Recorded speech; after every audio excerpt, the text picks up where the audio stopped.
All right, guys, what's up? Welcome back to the Fit Biz Podcast. So today I have a special guest here with me, Jenna Glendenning. So Jenna is a student now in Legacy. She went through IFCA, and something so special about Jenna, one of the main reasons I really want you guys to hear from her perspective and her story is that she's a 21-year-old business owner, and not just like a business owner, quite a successful business owner. So we'll get into that. But Jenna, thank you so much for being here. I'm so excited to just like have your wisdom, and I just appreciate you joining me here today. Yeah, I am so excited. It's so funny. I think it was like this time last year, I was telling my boyfriend, I was like, my goal is to be on IFCA's podcast.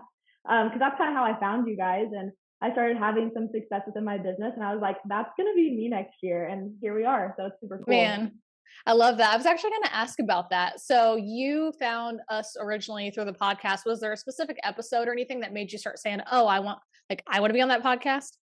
Yeah, so actually, I originally found you guys through one of my friends who we were actually in a mentorship prior to IFCA together. Okay. And we kind of both like went our separate ways, and she got into IFCA, and then she kind of just started sharing some of your guys' stuff. And then I found the podcast. And then that's kind of like how that went down. But I just started listening a lot to the success stories of other people in IFCA. And I was just like, how is this even possible? And just hearing you and Jordan talk and like seeing your stories, you guys just were really like two people that I looked up to.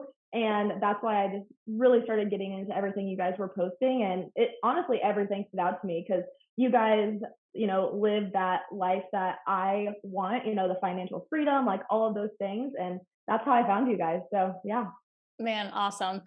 So I want to like backtrack to your story a little bit. So you sports all of your life, went to college. You played a sport in college, right?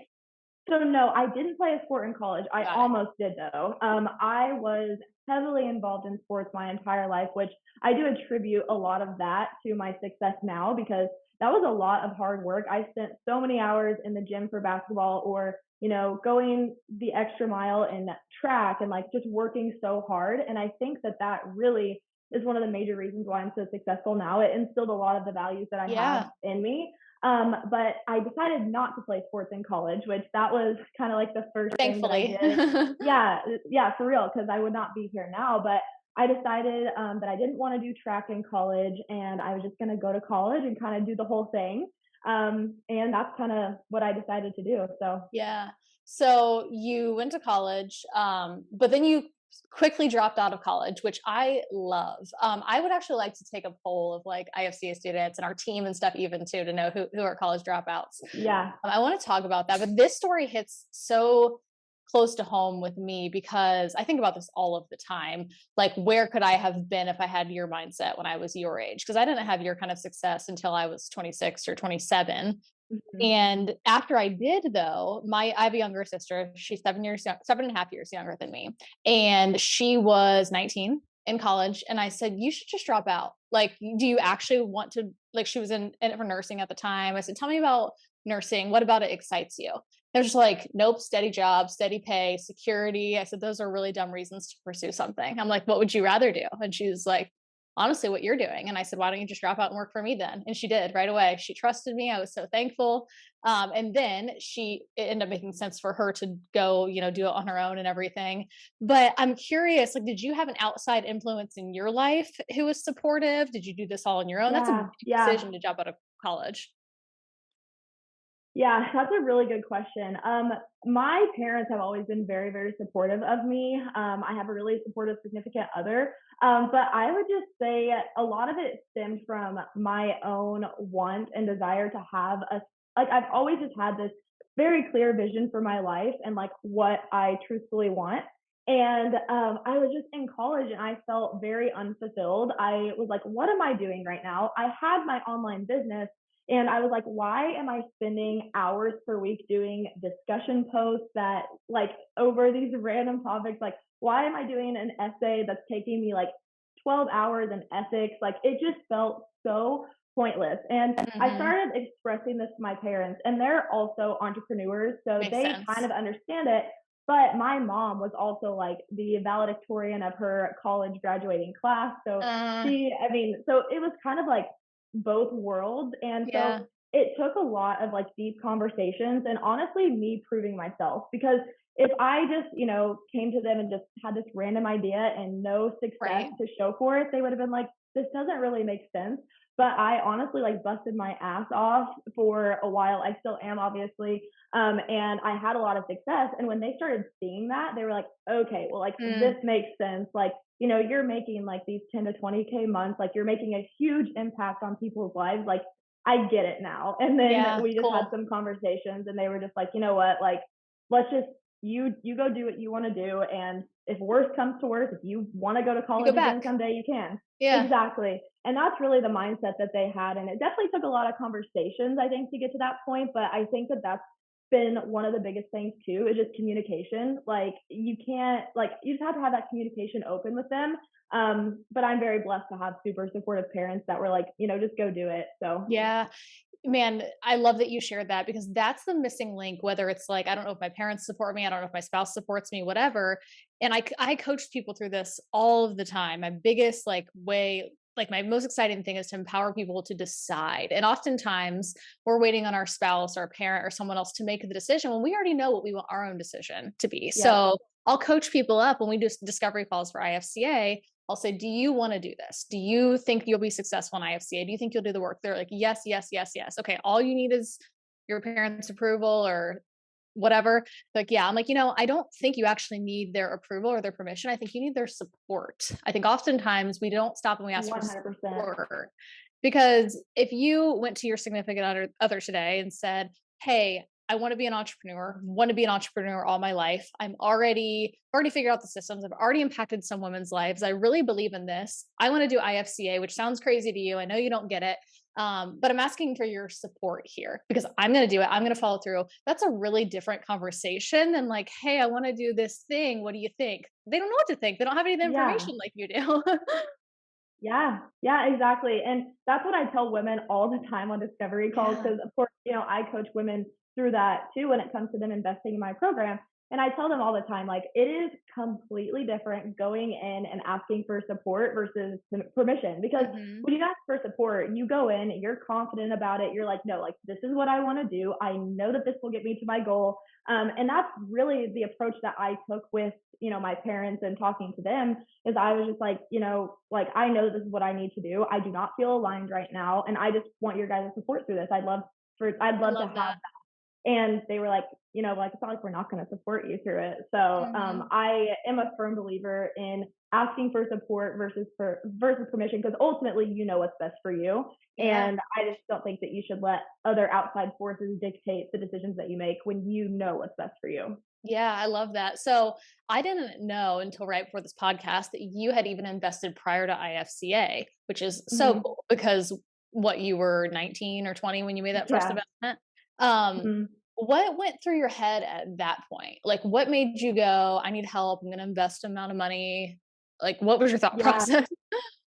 Yeah, yeah. So I started my business in October of 2021, I believe it was. But I was in a mentorship before that, and I think that honestly, like, what made me want to invest into that first program was I literally just had no idea. Like, Mm. I knew that I wanted to be a coach, and I knew that I wanted to help people. I knew that I'd be really good at it, but I had no idea what systems to use. I didn't know how to, like, just all of those little things that come with starting a business. I seriously had no idea how to do that. And kind of reverting back to what I said at the beginning about how I had that vision for myself. I knew that I could do it. It was just like, okay, but how do I do it? And so I found someone on Instagram that I had been following, and it was a good, like, little startup mentorship. Like, I think it was good for what I needed at the time, but ultimately that was really what helped me make that first investment. Was just like, I have no idea what to do, and I was trying it on my own for months, and Mm, I was still in the same position. It was like 2 months later, and it's like, okay, still don't even have anything. Like, what yeah. am I doing here? Man, I I've learned that I love working with people even closer to your age now because you don't have as much of a fixed mindset. When I was Mm, 25, 26 years old, going, okay, yeah, I've been trying this for a while, it's not working. It took me 4 years to sitting in that pain to finally be like, I need to get over it. Something about like the older we get, the like less gray matter we have in our brains and the more we're just like stubborn and like those grooves are deep. So it's really cool to hear you go, yeah, like duh, common sense, right? It wasn't working. So I'm just going to find the person that it was working for and do what they do. But still, that's like such a leap and such a far reach for people. And then the next thing that comes up is circumstantial, usually, whether that's I don't have the time, I don't have the money. I'm sure you didn't have the money, right? How did you pay for Yeah, it? yeah. Yeah. So me and my parents, again, going back to super supportive parents, I was 19 years old. I did not have the money for a mentorship Mhm. whatsoever. So again, this was like when the idea first came up with my parents talking to them about this. Because again, they're entrepreneurs, they're super supportive of that. And I was just like, listen, like I really, really want to do this. I think that again, the support, I think that it would be really, really great. Can we work something out to where I can work for the business this summer and kind Oh, of that's like smart. work something out to Resourcefulness. where, yeah, like working for them, helping me pay for the mentorship. And that's kind of like how we set it up. I paid a couple thousand of it and then they helped me pay the rest of it. And then I worked it back pretty much. So I kind of just used my resources there on figuring out how I could make that work.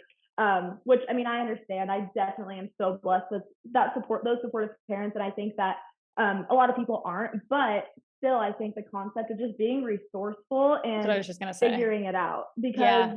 if I didn't go ask them and be resourceful about how we're going to make it work, it wouldn't have happened and I wouldn't have been here today. So Yep. it truthfully comes down to just figuring out, okay, like I know I can make this work, but how can I make this work? If you have to like grind your butt off in your job for a few months to save up, stop going out to bars, stop buying random clothes, like stop, spending your money on pointless stuff. And if it means something to you, you will find the money to invest in it. Man, I love that. There's something I always love that's like the difference between you and a self-made millionaire or billionaire. It's not resources, it's resourcefulness, because right, self-made. Mm-hmm. So, Yep. and like I think the difference too in the mentality is some people will hear her say that and they'll go, oh, must be nice to have parents like that. Okay, do you have access to credit? Do you have access to friends? Do you have access to the Yep. ability to work and pay? Because it's not like your Mm-hmm. parents just handed you money, right? So No. Yeah. open-minded people or people who are growth-minded will say, wow, that's really cool. Huh? I was never thinking about getting resourceful. How do I get resourceful for the things that I want rather than just accept I'm stuck? Closed-minded people would say, oh, I Yeah. don't have.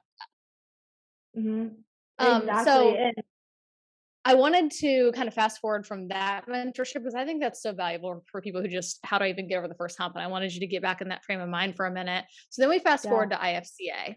You start IFCA and like spoiler alert, you have a bunch of success. You did, I think Corey said like 190K last year. That's what was contracted last year. So contracted last year was that much. I collected, I think it was like 137. Dope. Okay. Which I mean, man, for a brand new business owner, unbelievable.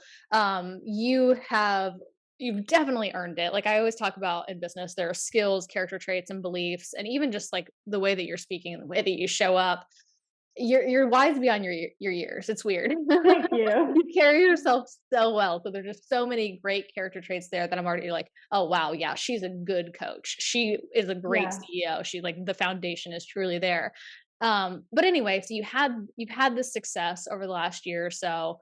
I want to kind of go through briefly like the things that we did and the differences between starting and now. So if you could name, one, two, three, what are some of the key things that you've learned? Yeah, that's a really good question. So starting out in IFCA, I before I started IFCA, I was so undercharging, Mm, very scared to raise my prices. I think that I was charging 275 per month for my clients, and I had been charging them that for like 5-ish months, and I honestly didn't charge what I was worth, and I yeah. was scared that that would scare people away. I was scared that I wouldn't get any clients if I charged more. Like, was I even worth that? And so that Hmm. was literally the first thing that me and Corey tackled together. Was he was like, okay, yeah, we need to raise your prices. So we raised those up to 400, and then like about a month or so later, we raised it up to 500 per month. So that was the first thing. But then the second thing was learning how to break financial objections and learning that that was not me being salesy. That was not Yes, me my like favorite thing trying ever.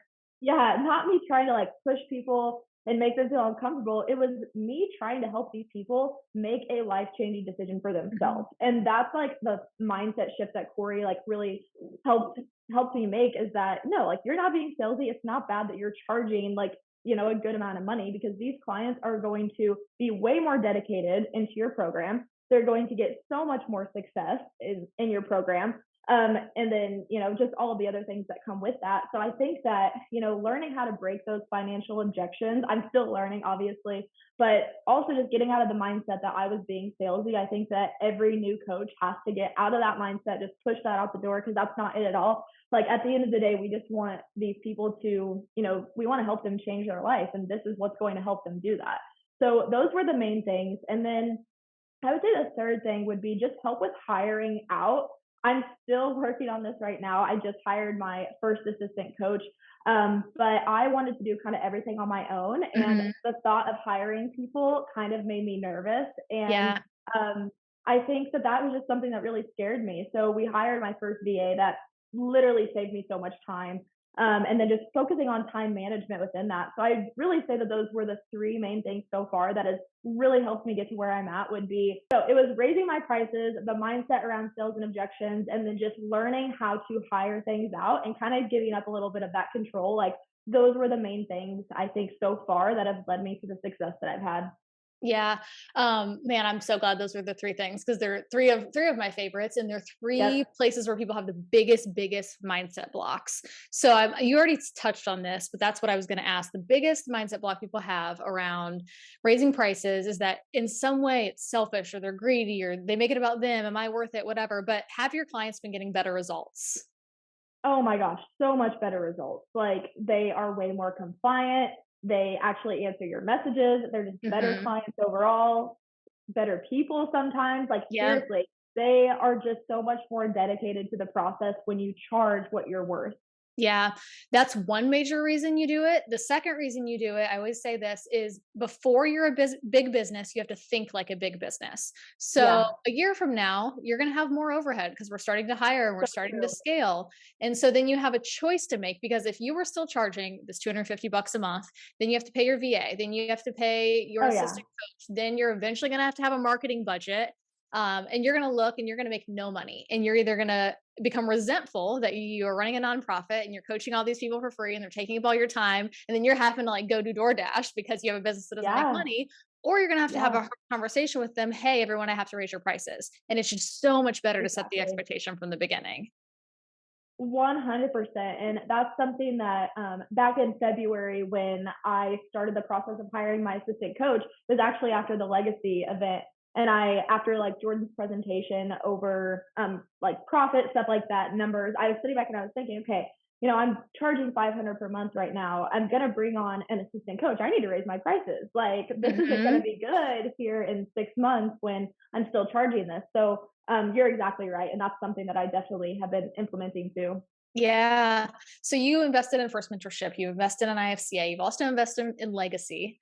Mhm. Do you still get nervous when it's time to make those investments?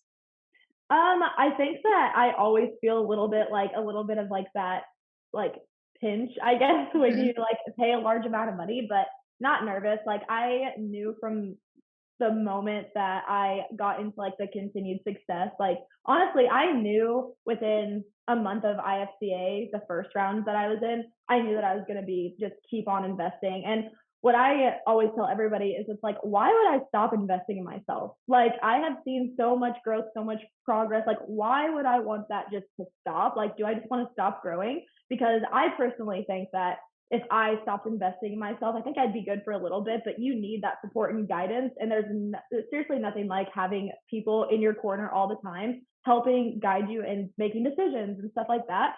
So I wouldn't, I mean, yeah, spending a large amount of money, I think it's always like, oh, that kind of sucks, but oh well, because I know that I'm probably going to make that back in the next month.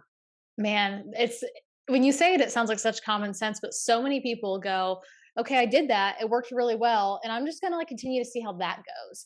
And it's such a like limiting beliefs are so silly because when you take them and you put them right here in front of your face, you're like, oh, that doesn't make any sense. Just like go away. But like they just stay there and they stay trapped in our heads and we don't have the objective ability to take it out, right? Unless you have a good coach. That's what Yep. coaches do for you. They go, so what you're saying is this. Okay, cool. Does that make sense? And then you're like, no. uh, Yeah, but Travis. like, have you have you always just had that thought process, or has someone helped you with that, or what makes you just come to that conclusion of like, yeah, this just makes sense, and if I'm going to see an ROI, I'm going to do it.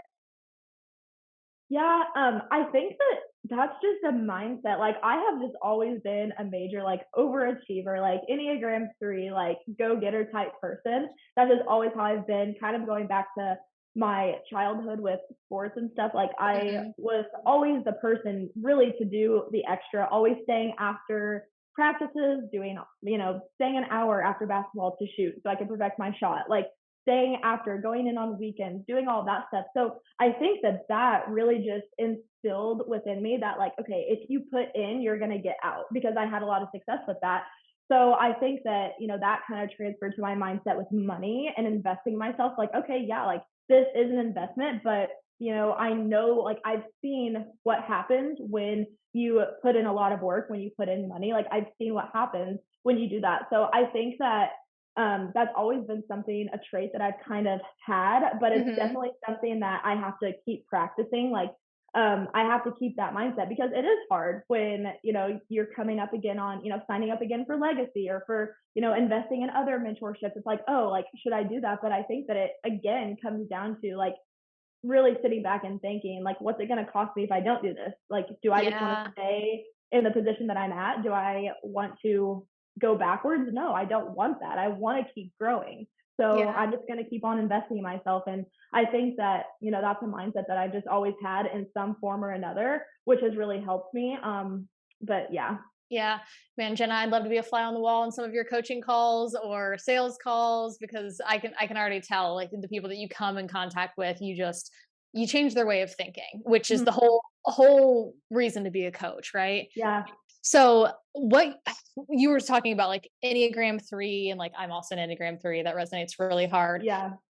A lot of my motivating factor is like just to be the best I know that I can be. So like for Mhm. me, money becomes a scoreboard of like, all right, if I made this much money last month, I know I can do it. So I want to do better this month. And what's cool about that is like it becomes not about the money because Yeah. if you're making 20 grand a month, you can buy pretty much anything you want to buy. Like the money motivating factor kind of goes away after a little while. Mhm. And there has to be another reason, another motivating factor to keep doing this. What do you say that is for you? Have you found it yet? Yeah. I think that there's several things. I definitely think that the money side of things is obviously amazing. Just like financial freedom, like that's something that I always wanted. My parents worked so hard and they're entrepreneurs. They have that financial freedom. And kind of just to give you an example of like, what that has allowed me to do. Like my dog like has had ACL surgery. She had a tumor removed on her back. She has to have radiation. And I'm actually able to pay for that. Yeah, I know exactly what you mean.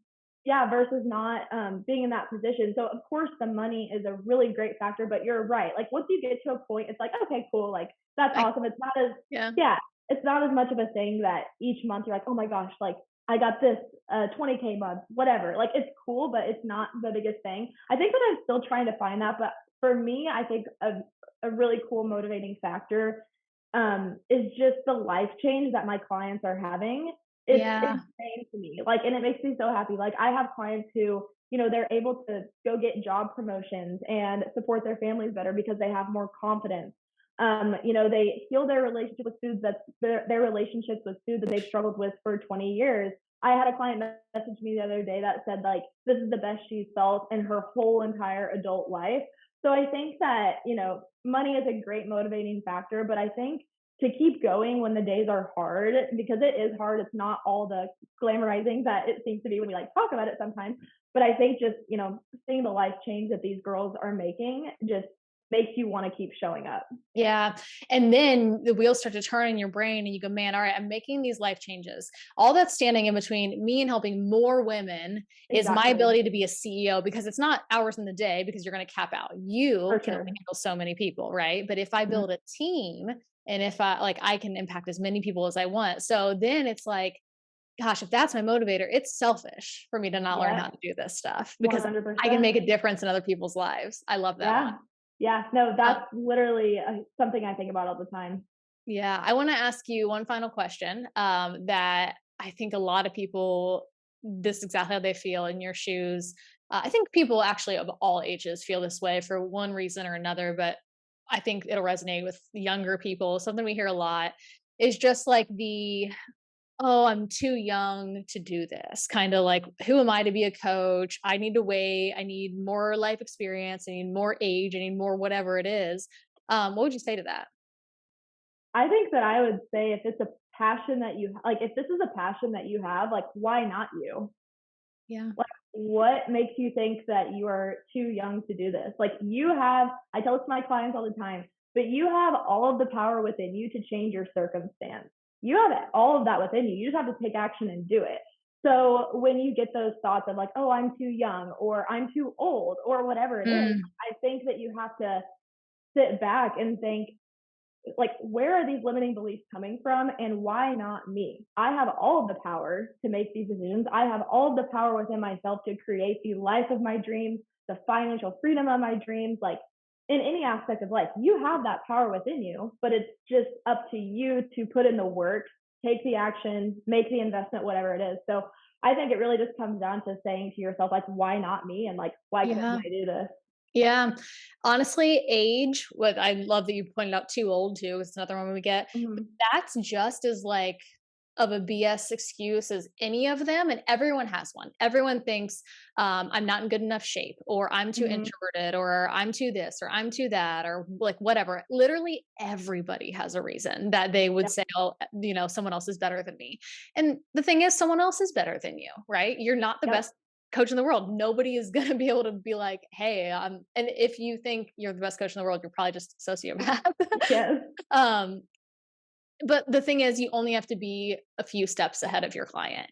Do you Yep. know what you're talking about and do you care? And if you don't know what you're talking about, do you care enough to find the right answers? Cool, Mhm. you're good. You can help people. That's just Yeah. just a random limiting belief. So, thank you for that. Um, Yeah. Jenna, anything else you'd like to just like share with an aspiring coach who maybe looks up to you that's like, man, I'd love to be where she's at? Yeah, I think that really what I would say to anyone who wants to do this and who wants to change their life is just like seriously make the investment. Like, if you are scared of investing in whatever mentorship it is, because I talk to people all the time about it, just invest in yourself. And if you put in the work, because you obviously have to put in that work. I have worked many 12 to 14-hour days. I work a lot. But if you want to see that life change, if you want it, go get it. Invest in yourself, and I promise you, if you put in the work, you can have success like me and like however many thousands IFCA students who have been through. I think just do it. Like, invest in yourself, stop being scared, like, just do it. Awesome. Thank you so much. Jenna, you want to let them know where they can reach out to you if they want to follow you, if they have any questions, anything like that? Yeah, so you guys can message me at Jenna G Fitness on Instagram. I'm not really on TikTok. I'm kind of on Facebook, so message me on Instagram and I can get back to you. Cool. Awesome. Well, we will see you guys next time. Bye.